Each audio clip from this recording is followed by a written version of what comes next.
University మంచి భవిష్యత్తు కోసం తెలుగు విద్యార్థులు ఇష్టపడే యూనివర్సిటీ.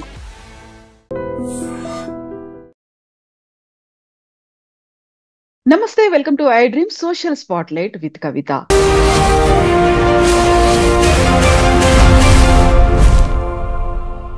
బోల్డ్ అన్ని జియో పొలిటికల్ ఇష్యూస్ అవుతున్నాయి. గతంలో ఆపరేషన్ సింధూర్ అయిన తర్వాత ఇరాన్ వర్సెస్ ఇజ్రాయెల్ వార్ అనేది జరిగింది. మధ్యలో మధ్యవర్తిత్వం ట్రంప్ చేశారు. ఆ తర్వాత నోబెల్ పీస్ ప్రైజ్ కోసం పాకిస్తాన్ కూడా రికమెండ్ చేసింది. ఈ మధ్య కాలంలో చూస్తే మన డిఫెన్స్ సిస్టమ్ మీద బోల్డ్ అంత ఖర్చు పెడుతున్నాము, స్ట్రెంగ్తన్ చేయాల్సినటువంటి అవసరం ఉంది.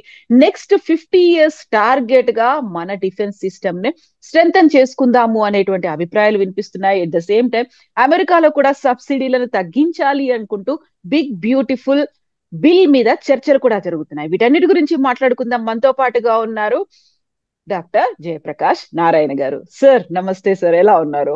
నమస్తే కవిత, ఫైన్, థ్యాంక్ యూ. సార్, మీరు అమెరికాలో ఉన్నారు. అమెరికాలో కూడా బోల్డ్ అని ఇష్యూస్ జరుగుతున్నాయి. చాలా ఇంట్రెస్టింగ్ టాపిక్స్, డిస్కషన్స్ ఇవన్నీ అవుతున్నాయి.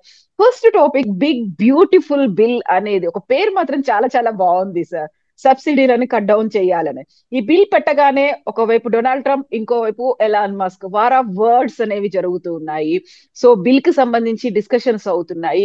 ఏంటి sir, what exactly is big beautiful bill sir? ఇది ఒక రకంగా కలగాపులగం బిల్లు.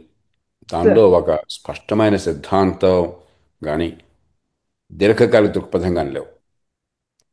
తాత్కాలికంగా రిపబ్లికన్ పార్టీలో అధికారంలో ఉన్న పార్టీ, అటు రాష్ట్రపతి వైట్ హౌస్లో కానీ, లేకపోతే ఇటు అమెరికన్ కాంగ్రెస్, అమెరికన్ పార్లమెంట్లో కానీ అధికారంలో ఉన్నది రిపబ్లికన్ పార్టీ. ఆ పార్టీలో వివిధ వర్గాల అభిప్రాయాలకి, ఆ వర్గాలు చేస్తున్న పోరాటానికి ఊతమిస్తూ కొన్ని అంశాలు తప్ప దీర్ఘకాలికంగా అమెరికా అభివృద్ధి కోసం కానీ, అమెరికా ఆర్థిక వ్యవస్థ కోసం కానీ స్పష్టమైన అవగాహనతో చేస్తున్న బిల్ కాదు. అయితే డొనాల్డ్ ట్రంప్ ఏమిటంటే ప్రతిదానికి ఒక ముద్దు పేరు పెట్టి సామాన్య ప్రజలకి బాగా అర్థమయ్యే భాషలో దాన్ని తీసుకెళ్ళటం ఆయనకి బాగా అలవాటు. ఇది ఏదో బిగ్ బ్యూటిఫుల్ బిల్ అంటున్నారు కానీ బిగ్ లేదు. బిగ్ కరెక్టే కానీ బ్యూటిఫుల్ కాదు. Okay sir. ఏమిటి దీనిలో ఉన్నాయి? మౌలికమైన 3-4 అంశాలు ఉన్నాయి. మొట్టమొదటిది, పన్నులు ఇష్టం వచ్చినట్టు ఎడాపెడా తగ్గించడం. గత 20 ఏళ్ళు 30 ఏళ్ళ నుంచి కూడా కొత్తగా వచ్చింది కాదు. రిపబ్లికన్ పార్టీ ఏం చేస్తుందంటే, పూర్వకాలం రిపబ్లికన్ పార్టీకి ఏమో ఆర్థికంగా చాలా క్రమశిక్షణ పాటిస్తుందన్న పేరు ఉండేది. డెమోక్రాటిక్ పార్టీకి అదే పనిగా ఎడాపెడా పన్నులు వేసి యథేచ్ఛగా ఖర్చులు పెంచేసి అప్పుల పాలు చేస్తున్న అపప్రథ ఉండేది. కానీ గత 20-25 ఏళ్ల నుంచి జరుగుతుంది ఏంటంటే, డెమోక్రాటిక్ పార్టీ ఏమో ఆర్థిక క్రమశిక్షణ ఉన్నంతలో పాటిస్తున్నది. రిపబ్లికన్ పార్టీ ఏమో ఇష్టం వచ్చినట్టుగా ఆర్థిక క్రమశిక్షణ లేకుండా పన్నులు తగ్గించడము, కొన్ని ఖర్చులు తగ్గించినట్టు కనిపించినా చాలా ఖర్చులు పెంచడము, మొత్తం మీద అప్పుల పాలు చేయటము, ఇది కనిపిస్తుంది. అది ముఖ్యంగా 1992 నుంచి, అంటే బిల్ క్లింటన్ రాష్ట్రపతి ఎన్నికైన దగ్గర నుంచి డెమోక్రాటిక్ పార్టీలో ఆర్థిక క్రమశిక్షణ, రిపబ్లికన్ పార్టీలో ఆర్థికంగా దుందుడుకు స్వభావం కనిపిస్తుంది. ఇప్పుడు కూడా అదే కనిపిస్తున్నది. ఓ పక్కనే పన్నులు తాత్కాలికంగా తగ్గించడం, తాత్కాలికం అని చెప్తారు ప్రతిసారి. మరి గతంలో జార్జ్ బుష్ జూనియర్ ఆ మాట చెప్పారు, తాత్కాలికంగా పన్నులు తగ్గిస్తున్నామని. అది శాశ్వతం చేశారు. అలాగే డొనాల్డ్ ట్రంప్ తాత్కాలికంగా అన్నారు, దాన్ని శాశ్వతం చేస్తున్నారు. కొన్ని పన్నులు తగ్గింపులు అంటే ఆదాయాలు శాశ్వతంగా తగ్గే ఏర్పాటు చేస్తున్నారు. దాంతోపాటు కొత్త పన్ను మినహాయింపులు ఇచ్చారు. అమెరికాలో కొన్ని రకాలైనటువంటి ఆదాయాలు చాలా కీలకమైనటువంటి, ఉదాహరణకి టిప్పులు వచ్చేవి. మీకు హోటల్లో కానీ మరో చోట కానీ పనిచేస్తే టిప్పులు అందేవి. అలాగే మరికొన్ని ఆదాయాలు చాలా కీలకమైనవి. వీటి మీద పన్నులు పూర్తిగా తొలగిస్తామని చెప్పని హామీ ఇచ్చారు. అది నెరవేర్చుకోవడం కోసం అని చెప్పి ఆ రకరకాలుగా పన్నులు తగ్గించడం ఒక భాగం. రెండో భాగం ఏమిటి? డిఫెన్స్ ఎక్స్పెండిచర్ పెంచడం. దేశ రక్షణ పేరుతో పెట్టే ఖర్చును మరింతగా పెంచడం, గణనీయంగా పెంచుతున్నారు. మూడో పక్కన ఏం చేస్తున్నారు? తగ్గిస్తున్నాం ఖర్చు అని చెప్పనేది కొంత ఖర్చు తగ్గింపుకు చూపుతున్నారు. ఎలా చూపెడుతున్నారు? నిజంగా దేశ ప్రజల ప్రయోజనాలను తాకట్టు పెట్టే రీతిలో కొంత ఖర్చు తగ్గిస్తున్నారు. కొంత నిరుత్పాదక ఖర్చు అయి ఉండొచ్చు, కానీ చాలా ఖర్చు అవసరమైన ఖర్చు. ఉదాహరణకి ఆరోగ్యం. అమెరికా ప్రపంచంలోనే అతి ఎక్కువగా ఆరోగ్యం మీద ఖర్చు పెడుతోంది. అమెరికా ప్రభుత్వం దాదాపు 9% జీడిపి ఖర్చు పెడుతుంటే ఆరోగ్యం మీద, ప్రజలు ఇన్సూరెన్స్ ప్రీమియంల పేరుతో కానీ లేకపోతే జేబులోంచి పెట్టే ఖర్చు పేరుతో కానీ 9%, అంటే 18% వాళ్ళ తలసరి ఆదాయాన్ని వాళ్ళు ఆరోగ్యం కోసం ఖర్చు పెడుతున్నారు. ప్రపంచంలో అతి ఎక్కువది.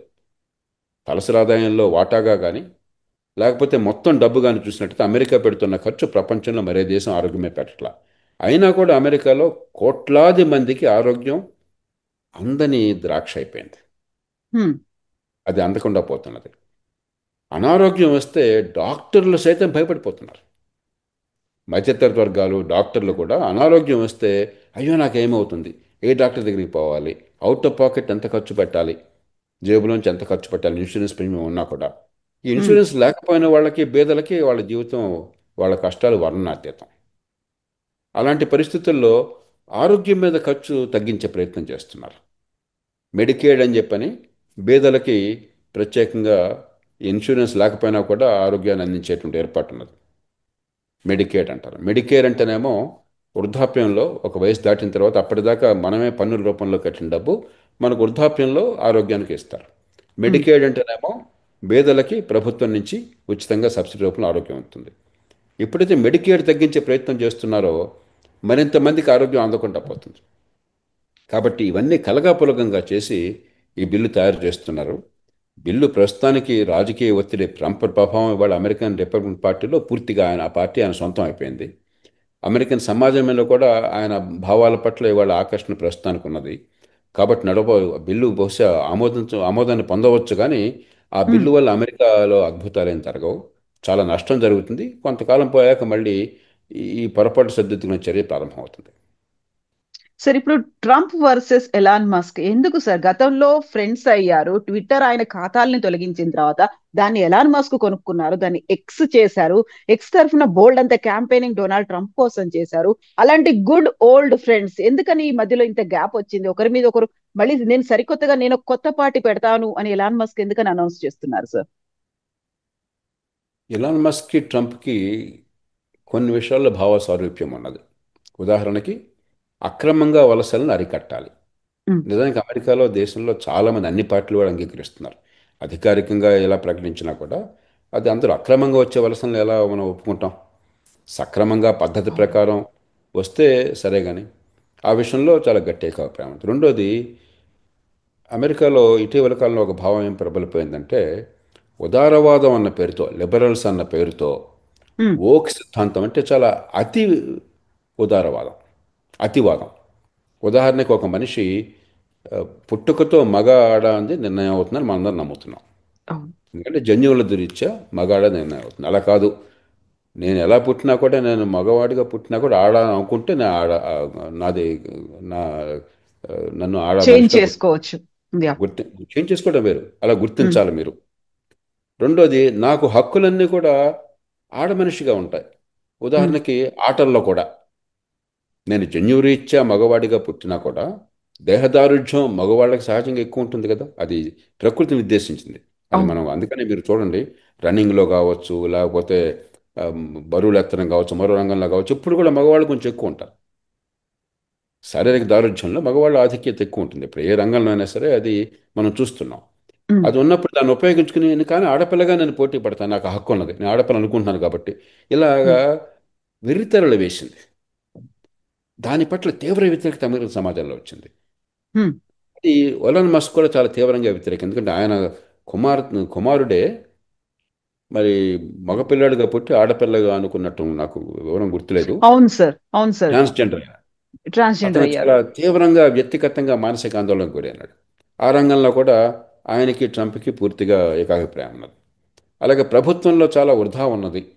ప్రభుత్వం ఉమ్. ఖర్చు అనవసరంగా అనుత్పాదక ఖర్చు పెరుగుతుంది, దాన్ని తగ్గించాలన్న విషయంలో పూర్తిగా ఇద్దరికి ఏకాభిప్రాయం ఉన్నది. ఇలా కొన్ని విషయాలు ఏకాభిప్రాయం వల్ల కలిశారు. ఉమ్. డెమోక్రాటిక్ పార్టీ పట్ల అతని వ్యతిరేకత వల్ల, వ్యక్తిగతమైనటువంటి తన కుమారుడి జీవితంలో జరిగిన సందర్భం వల్ల, వివిధ కారణాల వల్ల కలిశారు. కానీ మౌలికంగా ఇతర అంశాల్లో ఇద్దరికీ అసలు అభిప్రాయాలకి అది దక్షిణ ధ్రువం, ఉత్తర ధ్రువం. ఉమ్.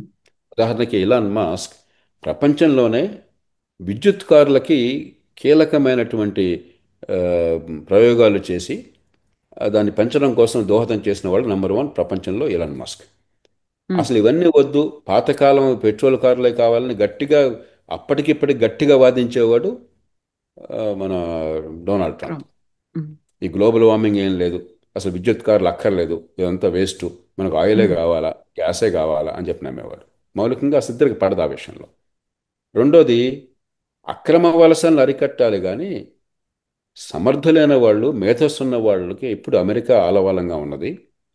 అమెరికాకి ప్రపంచమంతా అమెరికా ప్రపంచంలో ఉన్న మేధస్సును ఆకర్షిస్తోంది. దాన్ని కొనసాగించాలి. ఆకర్షించకపోతే అమెరికా నష్టపోతుందని వాదించేవాడు ఎలాన్ మస్క్. ఆయన సౌత్ ఆఫ్రికాలో పుట్టి ఆ రకంగా అమెరికా వెళ్ళినవాడు.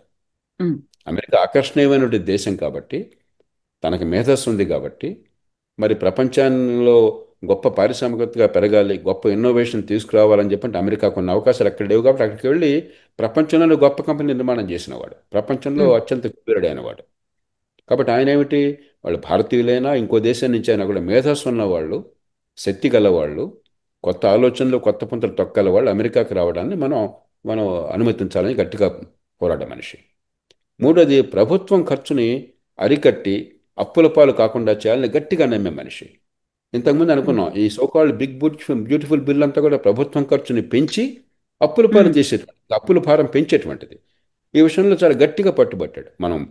మనం పోరాడుతుందాం, అప్పుల భారం పెరగకూడదు, భవిష్యత్ మీద భారం పెరగకూడదు, ఆర్థిక క్రమశిక్షణ కావాలని. ఈ బిల్ ఏమిటి, చెత్త బిల్ అని చెప్పాను. ఇలా యా మౌలికమైన విషయాలు కొన్నిట్లో ఏకాభిప్రాయం ఉన్నా, కొన్నిట్లో తీవ్రమైన అభిప్రాయ భేదాలు ఉన్నాయి. మరి ఇద్దరు గట్టి మనస్తత్వం ఉన్నవాళ్ళు. ఎలాన్ మస్క్ మంచి ఉమ్, చెడు పట్టుదల, పోరాట పటిమ, మరి గట్టిగా నమ్మిన లక్ష్యాల పట్ల నిబద్ధత లేకపోతే అతను అంత గొప్పవాడిగా అయిండేవాడు కాదు. డొనాల్డ్ ట్రంప్ ఎన్ని అవలక్షణాలన్నా కూడా మంచి చెడు తాపట్నే కుద్దేటికి మూడే కాళ్ళు. ఉమ్, తర్వాత ఇద్దరికి కూడా వ్యక్తిగతమైనటువంటి ఈగో, ఈ కారణాలుగా కొంత బెడిసి కొట్టింది. అది శాశ్వతం కాకపోవచ్చు కానీ పూర్వం ఉన్న సయోధ్య ఉండదు. ప్రస్తుతానికి ఇద్దరు కూడా ఆ, ఒక స్థాయిని మించి ట్రంప్ కూడా మస్క్తో దూరం అయినట్టయితే, మస్క్కి ట్రంప్ కంటే ప్రపంచంలో ప్రజాదరణ ఉంది. పూర్వం ట్విట్టర్ అనేవాళ్ళం, ఇప్పుడు ఎక్స్ అంటున్నాము. అది మస్క్ చేతుల్లోనే ఉంది. దానిలో ఆదరణ చూస్తే ప్రపంచంలో అత్యంత ఆదరణ ఉన్నది ఈవేళ బరాక్ ఒబామాకు కాదు, డొనాల్డ్ ఉమ్, ట్రంప్కి కాదు, లేకపోతే నరేంద్ర మోదీకి కాదు, ఎలాన్ మస్క్కి.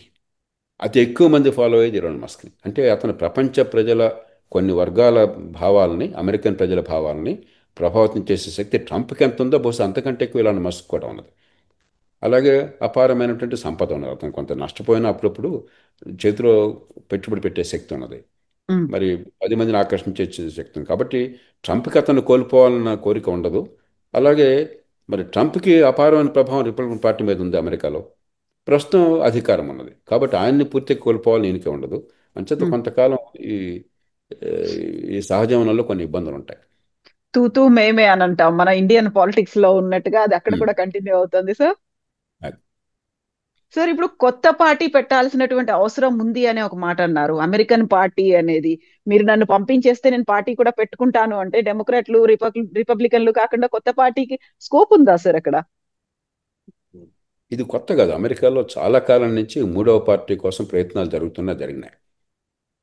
గతంలో ఒక రాష్ట్రపతిగా చేసినటువంటి థియోడర్ రూజ్వెల్టే ఆయన మూడో పార్టీ పెట్టే ప్రయత్నం చేసి ఎన్నికల్లో పోటీ చేశాడు. ఆయన గెలవలేకపోయినాడు.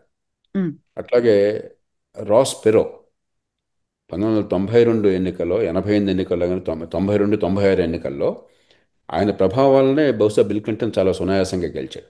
ఆయన ఓకే. దాదాపు మొట్టమొదటి ఎన్నికల్లో 18% ఓట్లు సంపాదించాడు. తర్వాత ఎన్నికల్లో 12, 13% ఓట్లు వచ్చినాయి. ఉమ్, కాబట్టి ఈ రెండు పార్టీలు కూడా పూర్తిగా బూజు పట్టినటువంటి పార్టీలు అయిపోయినాయి. వాళ్ళు ఇతరుల మాటలు ఆలకించటం లేదు. ఊరికే కొన్ని ఈ వెస్టర్న్ ఇంట్రెస్ట్, కొన్ని వర్గాల ప్రయోజనాల కోసం పోరాడుతున్నాయి తప్ప సమాజం మొత్తం కోసం కాదనే భావన చాలామంది మనసులో ఉన్నది. కానీ వాళ్ళ ఎన్నికల పద్ధతి బ్రిటన్లో కానీ, అమెరికాలో కానీ, కెనడాలో కానీ, భారతదేశంలో కానీ first past the post system అంటాం. ఉమ్, ఒక ఓటు ఎక్కువ వస్తే గెలుపు, ఒక ఓటు తక్కువ వస్తే ఓటమి. అలాంటి ఎన్నికల వ్యవస్థ ఉన్నప్పుడు మూడో పార్టీ కొంతకాలం పాటు రెండు పార్టీల మీద కోపం వస్తే మూడో పార్టీకి కొంత హడావిడి ప్రచారం ఉండొచ్చు కానీ మూడో పార్టీ నెగ్గడం చాలా కష్టం. ఉమ్, భారతదేశంలో కూడా సమస్య అదే. ఇప్పుడు ఉన్న పార్టీలు ఎంత దారుణంగా ఉన్నా కూడా రెండు ప్రధాన పార్టీల మధ్య పోరాటం తప్ప మూడో పార్టీకి కొంతకాలం గొంతు ఉంటుంది, కొంత మాట వింటారు, కానీ నిజంగా ఓటు రాదు, చాలా కష్టం. ఒక పార్టీ ఉమ్, కనుక పూర్తిగా అంతర్ధానం అయిపోతే, కొన్ని సందర్భాల్లో ఒక పార్టీ పట్ల ప్రజల విముఖత ఎంత తీవ్రంగా పెరగవచ్చు అంటే ఆ పార్టీ ప్రజల మనసు నుంచి అంతర్ధానం కావచ్చు. అప్పుడు మూడో పార్టీకి స్థానం ఉండొచ్చు. అది అడపదడప మన దేశంలో రాష్ట్రాల్లో చూస్తున్నాం. పంజాబ్లో ఆమ్ ఆద్మీ పార్టీ రావడం కానీ, ఢిల్లీలో రావడం కానీ ప్రధానంగా ఏంటంటే కాంగ్రెస్ పార్టీ ఆ, మీకు ఢిల్లీలోనూ, అకాలీదళ్ ప్రజల మనసుల్లోంచి పంజాబ్లోనూ అంతర్ధానం అయిపోయింది. అప్పుడు ఆమ్ ఆద్మీ పార్టీ రెండు పార్టీలు ఒకటిగా వచ్చింది. అలా అరుదైన సందర్భాల్లో ఒకప్పుడు అస్సాంలో అస్సాం గణ పరిషత్ ఉన్న పార్టీలు ప్రజల మనసులో అంతర్ధానం కావడం చేత అస్సాం గణ పరిషత్ వచ్చింది. అట్లాగా అరుదుగా రావచ్చు తప్ప దేశం మొత్తం రావడం చాలా కష్టం. మన ఎన్నికల వ్యవస్థలో మూడవ పార్టీకి పెద్దగా స్థానం ఉండదు. కాకపోతే మూడవ పార్టీ బలమైన ఎజెండా తీసుకొచ్చినట్టయితే దాన్ని ఈ ప్రధాన పార్టీలు ఆ, దాన్ని సొంతం చేసుకుంటాయి. ఉదాహరణకి రాస్పెరో 1992 ఎన్నికల్లో ఈ బడ్జెట్ని బ్యాలెన్స్ చేయటము, అప్పుల భారాన్ని పెంచకుండా కాపాడటము, ఆర్థిక క్రమశిక్షణ పాటించడం ప్రధాన అంశంగా తీసుకొచ్చాడు. దాన్నే బిల్ క్లింటన్ పూర్తిగా సొంతం చేసుకుని ఆయన నిజంగా అమెరికన్ చరిత్రలో గత 30 ఏళ్లలో బడ్జెట్ని బ్యాలెన్స్ చేసిన వాళ్ళు ఎవరైనా ఉన్నారు, అప్పుల భారం తగ్గించే ప్రయత్నం చేసిన వాళ్ళు అంటే బిల్ క్లింటన్. కాబట్టి ప్రజల్లో ఆదరణ ఉన్నది, 10-15% ఓట్లు పడుతున్నాయని కానీ ఆయన దాన్ని సొంతం చేసుకుని దానికోసం ఆ ఓట్లు ఆయన సొంతం చేసుకోగలిగాడు. ఆ రకంగా ప్రజాస్వామ్యం మార్పు వస్తుంది తప్ప కొత్త పార్టీ వచ్చి విజయం సాధించడం దాదాపు అసాధ్యం. సార్, ఇప్పుడు ఆపరేషన్ సింధూర్ ఆ టైంలో యుద్ధాన్ని నేను ఆపాను అనేటువంటి ఒక మాట డొనాల్డ్ ట్రంప్ చెప్పారు. ఆ తర్వాత మనం దాన్ని ఖండించాము, మనం సంప్రదించలేదు అనేది వచ్చింది. బట్ అమెరికాకు పిలిపించి వైట్ హౌస్ లో విందు భోజనానికి మనం రిజెక్ట్ చేసాం, మనం వెళ్ళలేదు. బట్ అక్కడి నుంచి మాత్రం ఒక ప్రతిపాదన కూడా వచ్చింది. డిన్నర్ చేసిన తర్వాత ఆపరేషన్ సింధూర్ వీటన్నిటితో మాట్లాడుతూ పీస్ ప్రైజ్ కి, నోబెల్ పీస్ బహుమతికి తన పేరు రికమెండ్ చేస్తున్నట్టుగా మునీర్ కూడా అనౌన్స్ చేశారు సార్. ఇప్పుడేమో ఇరాన్ ఇజ్రాయెల్ మధ్యలో యుద్ధం ఆగింది. At the same time Israel కూడా ఇంకొక మాట చెప్పారు, గాజా స్ట్రిప్ మీద మీరు దాడులు చేయకండి అనేది. ఇక్కడ సీజ్ ఫైర్ అవుతోంది, అక్కడ వాళ్ళకి రిక్వెస్ట్ లా లేకుంటే ఆంక్షలు, ఒక డిమాండ్లు అనేవి వినిపిస్తున్నప్పుడు EC in the race sir, ఎలా ఉంది అక్కడ? ఆయనకు నోబెల్ పీస్ ప్రైజ్ వస్తుంది అనుకుంటున్నారా సార్? ముందు ఈ రెండు అంశాలని వేరువేరుగా చూడాలి. భారత్ పాకిస్తాన్ మన మధ్య జరిగినటువంటి సంఘర్షణ, ఇజ్రాయెల్ ఇరాన్ నేపథ్యంలో సంఘర్షణ, రెండు వేరువేరుగా చూడాలి. దానికి వెళ్ళాక నోబెల్ గురించి మాట్లాడుకుందాం.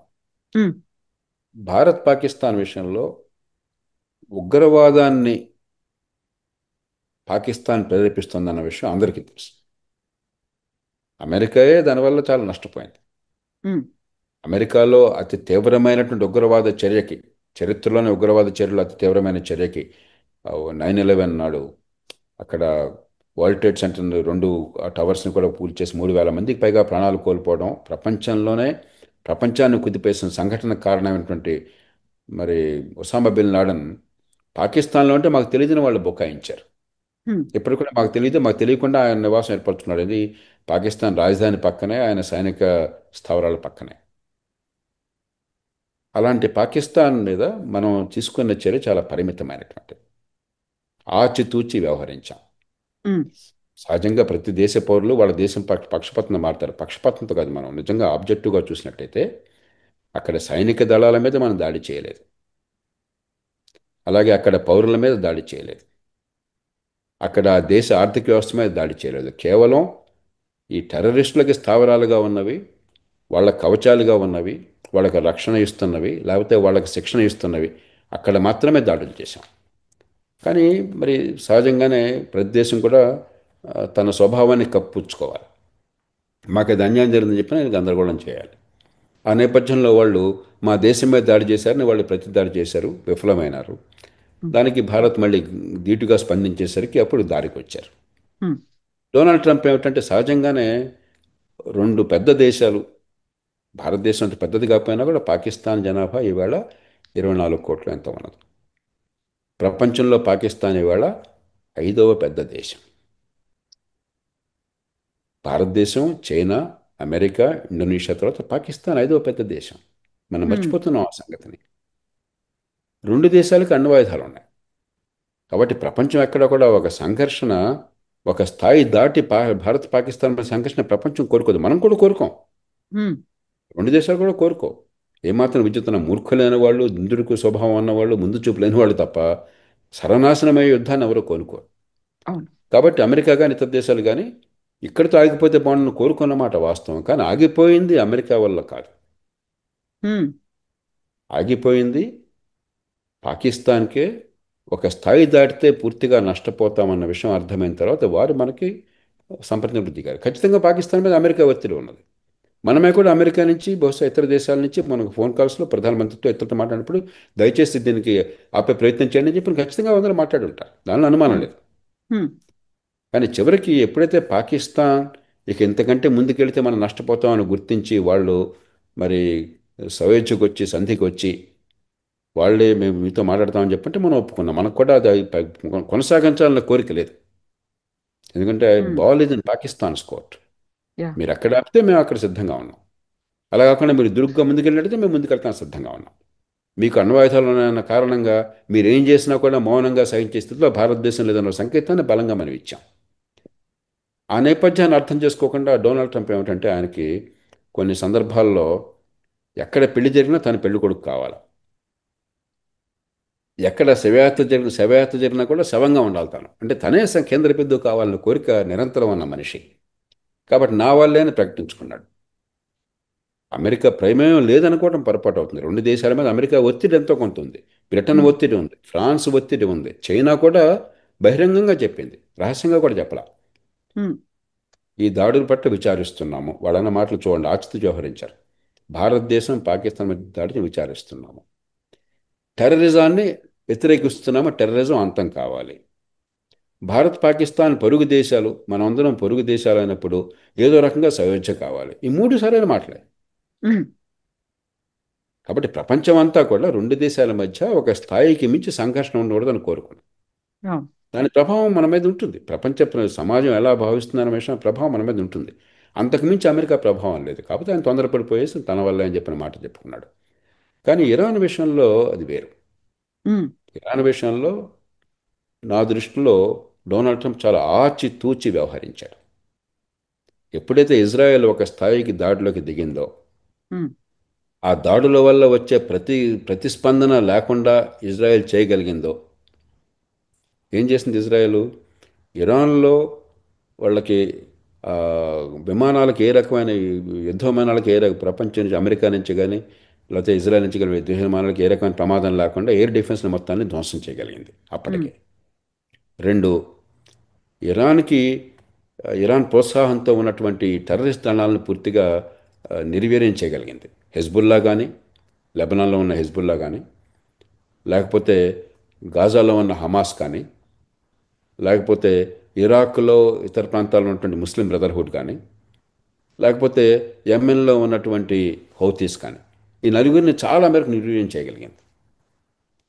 ఎప్పుడైతే ఈ రెండు జరిగినాయో ఉమ్, అప్పుడు కనుక అమెరికా ఆ పని చేయకపోయినట్టయితే ఇంకా మళ్ళీ అవకాశం రాదు, చరిత్ర క్షమించదు. కాబట్టి ఉమ్, అమెరికా దిగాల్సి వచ్చింది. కానీ అంతటితో ఖచ్చితంగా ఆపేశాడు ఆయన. మేము ఐతుల్లా ఖమీనీ మీద దాడి చేయము, ఉమ్, అక్కడ ప్రభుత్వం మార్పు కోసం మేము ప్రయత్నం చేయము, మీరు కనుక ఇప్పటితో ఆపితే మేము గొడవ చేయము అని వాళ్ళేదో ఫేస్ సేవింగ్ కోసం చెప్పని కొన్ని క్షిపణులు పంపించారు. ముందుగా చెప్పి పంపించారు. వాళ్ళు వెంటనే వీటిని నిర్వీర్యం చేయగలిగారు. వెంటనే ఇరాన్ కూడా దారికి వచ్చింది, సీజ్ ఫైర్ వచ్చింది. ఉమ్, అట్లాగే అదే సమయంలో ఇజ్రాయెల్ మీద ఒత్తిడి తీసుకొచ్చి ఇరాన్తో ఇజ్రాయెల్ సీజ్ ఫైర్ తీసుకురాగలిగాడు. ఇప్పుడు గాజా మీద ఒత్తిడి తీసుకొస్తున్నాడు. కాబట్టి ఉమ్, ఇక్కడ మాత్రం ఆచితూచి వ్యవహరించాడు ఆయన. అంచేత అన్ని చోట్ల ఆయన ప్రమేయం అన్నది సరైనది కాదు. కానీ ఇరాన్ విషయంలో మాత్రం అమెరికా చాలా సరిగ్గా వ్యవహరించింది, డొనాల్డ్ ట్రంప్ సరిగ్గా వ్యవహరించాడు. ఇక మూడో నోబెల్ ప్రైజ్. సరే, పాకిస్తాన్ సైన్యాధ్యక్షుడికి ప్రపంచ సమాజంలో ఏ రకమైనటువంటి విశ్వసనీయత ఉండదు. కాకపోతే పాకిస్తాన్లో నిజమైన అధికారం అతని చేతుల్లో ఉంది కాబట్టి, పాకిస్తాన్ ఒక పెద్ద దేశం, ఒక నాన్వాయుధులైన దేశం కాబట్టి అతడితో ప్రపంచం మన దేశంతో సహా అతడితో పాకిస్తాన్తో మనకి ఏదైనా చర్చ ఉంటే అతడితో చర్చ అవసరం. ప్రత్యక్షంగానో పరోక్షంగానో రహస్యంగానో బహిరంగానో వేరు విషయం. ఉమ్, అతడితో చర్చ లేకుండా పాకిస్తాన్తో మనకి ఏ రకమైన సంబంధాలు సాధ్యం కావు. ఆ మేరకు తప్ప అంతకు మించి పాత్ర లేదు. పాకిస్తాన్ సైన్యానికి, పాకిస్తాన్ పాలకవర్గాలకి అమెరికా ఏ, అండ ఏదైనా కావాలంటే డొనాల్డ్ ట్రంప్ని ప్రసన్నం చేసుకోవాలి. ఉమ్, డొనాల్డ్ ట్రంప్ ఒక దేశం పట్ల దేశాల మధ్య సంబంధాల గురించి ఆలోచించే మనిషి కాదు. నాకు ఎంతగా నన్ను మెచ్చుకున్నారు, నన్ను ఎంతగా గౌరవించారు, ఎంతగా నాకు పాదాక్రాంతులైనారో ఉమ్, దాని చుట్టూ తిరిగేది అతని మనస్తత్వం అంతా కూడా వ్యక్తి ఆశ్రమైనటువంటిది. అతని సమాజాన్ని గురించి దేశం గురించి కంటే నన్ను ఎట్లా గౌరవించారు. కాబట్టి ట్రంప్ చాలా గొప్పవాడు అని చెప్పని అదేదో దేశం వాళ్ళు ఆయనకు విమానం ఇస్తే ఆయన తీసుకున్నాడు. ప్రపంచంలో అత్యంత సంపన్నమైన దేశం వాడాడు విమానాన్ని దానం ఇవ్వటం ఏంటి కటారు వాళ్ళు, ఈయన తీసుకోవడం ఏమిటి? అరే వాడు ఇస్తా ఉన్నాడు, నా పట్ల గౌరవంతో కాబట్టి తీసుకున్నాను అంటున్నాడు ఆయన. ప్రపంచంలో ఇంకే దేశంలోనూ కూడా ఓ ప్రభుత్వం అట్లా చేయదు. ఆ ట్రంప్ తీరే వేరు. అట్లాగే ట్రంప్కి నోబెల్ ప్రైజ్ ఇవ్వడం కోసం మేమంతా మద్దతు ఇస్తున్నాము అని చెప్పి పాకిస్తాన్ మద్దతు ఇచ్చేది, వాళ్ళు నోబెల్ ప్రైజ్ వచ్చేది ఏమిటి? కానీ ఇస్తున్నామంటే ఆయన్ని ప్రసన్నం చేసుకోవచ్చు. మనం తెలుగులో ఆ, మామూలు అర్థమైన పరిభాషలో కావాలంటే కాకాపడ్డా ఉంటారే, అవును. దానికి ఒక మార్గంగా చూసుకుంటున్నారు తప్ప దాని గురించి అంతగా ఎక్కువ పట్టించుకోకర్లేదు. ఆ, బహుశా ట్రంప్ కనుక నిజంగా ప్రపంచంలో, ఆయన ఇంకో మాట కూడా అంటున్నాడు, అదే మనందరం కూడా తీయని మాట, ప్రపంచంలో అణ్వాయుధాలు ఉండకూడదు, ఒకనాడు అణ్వాయుధాలు లేకుండా ఉండాలి అంటున్నాడు. నిజంగా అది నమ్మి దానికి ఆయన దోహదం చేశాడు అనుకోండి, ఖచ్చితంగా నోబెల్ ప్రైజ్ మనం సంతోషపడాలి. అలాంటి కారణాలు ఏమన్నా ఉంటే, అంత అద్భుతాలను సాధిస్తే నోబెల్ ప్రైజ్ రావచ్చు తప్ప ట్రంప్ తీరు వల్ల నోబెల్ ప్రైజ్ వస్తుందని ఎవరు అనుకోరు. దాన్ని పెద్దగా పట్టించుకోకరు. ఊరికే సోషల్ మీడియాలోనూ ఈ ఊసిపోక ఊసిపోక కోసం చర్చల్లో భాగం తప్ప దాన్ని మనం తీవ్రంగా ఆలోచించకూడదు.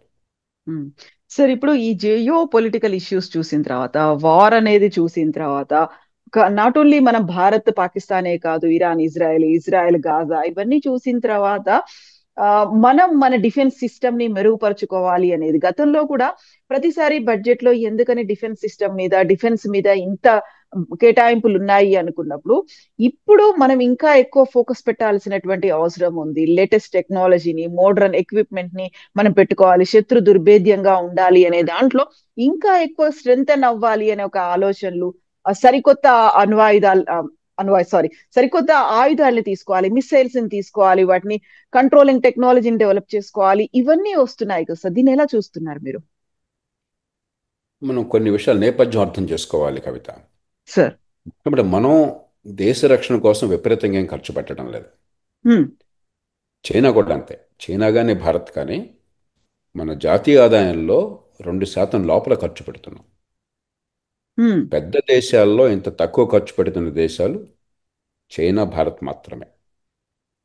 పరిమితంగా, ఎందుకంటే రెండు దేశాలకు కూడా మన మధ్య సయోధ్య లేకపోవచ్చు కొన్ని సందర్భాల్లో. రెండు దేశాల్లో పాలక వర్గాలకు కూడా దేశ ప్రజల అభివృద్ధి, సంపద పెంచడము, ఆర్థికాభివృద్ధి అది ప్రధానంగా ఉంది తప్ప మన మీద విర్రవేగాలన్న కోరిక ప్రధానమైన విషయం కాదు. అంచేత భారతదేశం విపరీతంగా దేశ రక్షణ కోసం ఖర్చు పెడుతుంది, ఆయుధాలు సమకూర్చుకుంటుంది అన్నది వాస్తవం కాదు. మనం ఇప్పుడు ఒక చిన్న దేశాన్ని మన సమానంగా పోల్చకూడదు. కాబట్టి జాతీయ ఆదాయంలో ఎంత ఖర్చు పెడుతున్నాం అన్న వాటా తీసుకుంటే మనకు అర్థమవుతుంది ఆ దేశాలు ఏం చేస్తున్నాయని చెప్పాలి. ఇక రెండోది, గతానుభవాన్ని దృష్టిలో ఉంచుకోవాలి. 1962 దాకా మనం దేశ రక్షణ ముఖ్యం కాదు అని ఒక రొమాంటిక్ భావనతో, హిందీ చైనా చైనా భాయ్ భాయ్ బాయ్ బాయ్, మనకు గొడవే ఉండదు అని చెప్పని, మనకి అంతర్జాతీయ ఐక్యరాజ్య సమితిలో మనకి శాశ్వతసభ్యత్వం ఇస్తామని చెప్పంటే, మాకొద్దు మీరు చైనాకే ఉండని మనం పోరాడాం. మరి టిబెట్ను వాళ్ళు ఆక్రమించుకుంటే కనీసం మేము టిబెట్లో మీ ఆక్రమణ ఆధిపత్యాన్ని గుర్తించాలని చెప్పంటే, మీకు మాకు మధ్య సరిహద్దుల వాదన లేకుండా శాస్త్రీయ పరిష్కారం కావాలని ఆ షరతు కూడా పెట్టుకుని మనం గుర్తించాం చైనా సార్వభౌమత్వాన్ని. ఇట్లాగా చాలా ముందు చూపు లేకుండా, దురుద్దేశమేం లేదు, అమాయకత్వం, ముందు చూపు లేకుండా నల్లనివన్నీ నీళ్లు తెల్లనివన్నీ పోవాలన్న భావనతో చాలా పొరపాట్లు చేశాం. 62లో తీవ్రంగా దెబ్బతిన్నాం. మన దేశంలో కేవలం పోయిన నష్టం మాత్రమే కాదు, జన నష్టము లేకపోతే కొంత భూమి నష్టం మాత్రమే కాదు, భారతదేశ ఆత్మగౌరవానికి, ఆత్మవిశ్వాసానికి తీవ్రమైనటువంటి విఘాతం కలిగింది. భారతీయ సమాజం మీద, ఈ దేశం ఆత్మ మీద చాలా తిరుగులేనటువంటి దెబ్బ తగిలింది. కాబట్టి దాని నుంచి పాఠం నేర్చుకున్నాం. మూడవది, మారుతున్న పరిస్థితులు రెండు రకాలుగా. ఒకటేమో అంతర్జాతీయంగా గతంలో ఉన్నటువంటి స్పష్టత పోయింది. ఏ దేశం ఎవరి పక్కన ఎప్పుడు ఎట్లా నిలబడుతుందో అర్థం కాదు, ఎవరు ఎప్పుడు ఎవరి మీద ఎలా దాడి చేస్తారో మనకు అర్థం కాదు. ఒకటి ఆ మార్పు వస్తున్నది. రెండోది ఏమవుతుంది, ఎసిమెట్రిక్ వార్ఫేర్. ఒక చిన్న దేశమైనా సరే, లేకపోతే ఒక చిన్న శక్తి అయినా సరే, కొంతమంది టెర్రరిస్ట్ అయినా సరే, వాళ్ళు పరిమితమైన శక్తితో మనకు అపరిమితమైన నష్టాన్ని కలిగించగలరు ఆధునిక యుగంలో. గతంలో అలా కాదు, ఎసిమెట్రిక్ వార్ఫేర్ జరుగుతుంది. మూడు, ఇటీవల కాలంలో చూస్తే ఏమవుతుంది, యుక్రెయిన్ యుద్ధంలో చూసాం, ఇజ్రాయెల్ విషయంలో చూసాం. మనకేమవుతుంది, పూర్వకాలంగా ట్యాంకులతోనూ యుద్ధ విమానాలతోనూ, లేకపోతే మీరు చెప్పారు మన S-400 నౌకలే కాకుండా ఈ ఈ విక్రాంత్ లాంటి ఎయిర్ క్రాఫ్ట్ క్యారియర్లతోనూ వాటితో కాదు యుద్ధం జరిగేది. ఇప్పుడు అదంతా కూడా చాలా హై కాస్ట్ వార్ఫేర్ అప్పుడు. ఇప్పుడు డ్రోన్స్తోనూ, electronic warfare, information warfare, digital warfare పెరిగిపోతుంది. కాబట్టి దానికి తగ్గట్టుగా మనం ఆధునిక సాంకేతిక విజ్ఞానాన్ని తీసుకోవాలి, ఆధునిక సైనిక పాఠవాన్ని పెంచుకోవాలి. ఆ నేపథ్యంలో మనం ఆలోచించాలి. కాబట్టి మనం ఖర్చు విపరీతంగా పెట్టట్లా. మనం పెట్టే ఖర్చులో కూడా చాలామంది తెలియచ్చు, తెలియకపోవచ్చు. పెన్షన్లకు ఎక్కువ ఖర్చు అవుతుంది.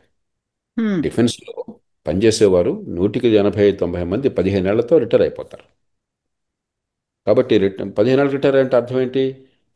18-20 ఏళ్లలో సైన్యంలో చేరతారు, 35 ఏళ్ళకి రిటైర్ అయిపోతారు. తర్వాత 50-60 ఏళ్ళు సజీవులుగా ఉంటారు వాళ్ళు, వాళ్ళ కుటుంబాలు. అంతకాలం పెన్షన్లు భరించాల్సి వస్తుంది. పెన్షన్లు ఏమో ఇండెక్స్ అని చెప్పంటాం, అదే పనిగా పెరిగిపోతున్నాయి. కాబట్టి మనం దేశ రక్షణ పేరుతో పెట్టే ఖర్చులు అత్యధిక భాగం పెన్షన్లకే పోతుంది. అంచేత రెండు చేయాలి. ఒకటి, మనం ఖచ్చితంగా రక్షణ కోసం పెట్టే ఖర్చును పెంచాలి. రెండు, ఆ పెట్టే ఖర్చు గుడ్డిగా పెట్టడం కాకుండా ఆధునిక సాంకేతిక విజ్ఞానానికి పనికొచ్చే రీతిలో, భవిష్యత్ అవసరాలకు పనికొచ్చే రీతిలో మనం ఖర్చు పెట్టాలి, పూర్వకాలంలాగా గుడ్డిగా కాకుండా. మూడు, ఖచ్చితంగా ఈ పెన్షన్లు ఈ వెంటనే అదుపులోకి రాకపోయినా కూడా దీర్ఘకాలం అదుపులోకి వచ్చేట్టుగా మిగతా ప్రభుత్వ యంత్రాంగానికి ఎట్లాగైతే మనం ఈ కంట్రిబ్యూటరీ పెన్షన్ పెట్టామో ఈ సైన్యానికి కూడా కంట్రిబ్యూటరీ పెన్షన్ తీసుకురావాలి. ఈ మూడు పనులు చేసి సరైన రీతిలో కనుక మనం సైనిక పాఠవాన్ని పెంచుకుంటే దేశానికి రక్షణ ఉంటుంది, ఖర్చు మరీ పెరగకుండా ఉంటుంది, మరి సమర్థంగా మన ప్రయోజనాలను మనం కాపాడుకోవచ్చు.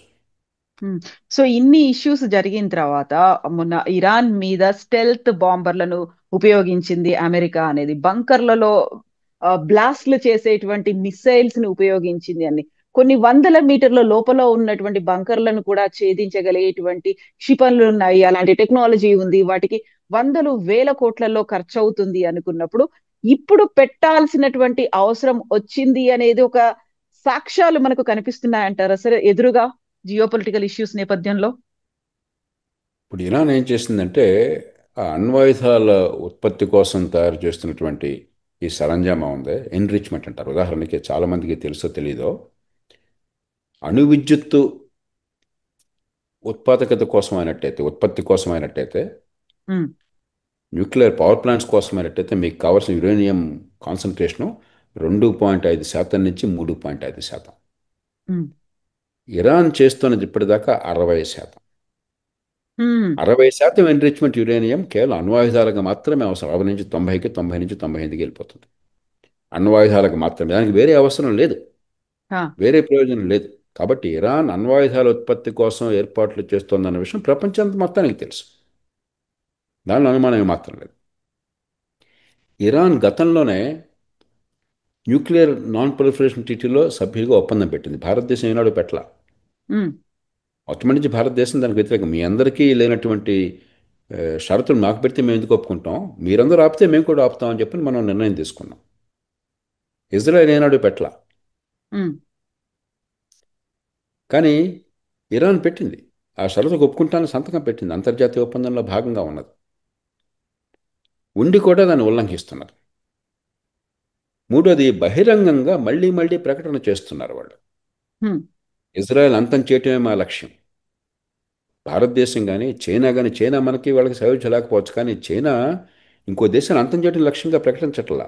మా దేశం పెరగాల, మా ఆర్థిక వ్యవస్థ పెరగాల, మా ప్రజల సంపద పెరగాల, మేము గొప్ప దేశంగా పెరగాల. మన భారతదేశం కూడా అదే మళ్ళీ మళ్ళీ చెప్పుకుంటున్న ప్రయత్నం చేస్తున్నాం. మన చేతనాన్ని మేరకు చైనా అంత బాగా చేయలేకపోతున్నా కూడా మా ఆర్థిక ప్రగతి కావాలా, మా మౌలిక సదుపాయాలు పెరగాల, మా ఆదాయాలు పెరగాల, మా బెదరికం పోవాలి.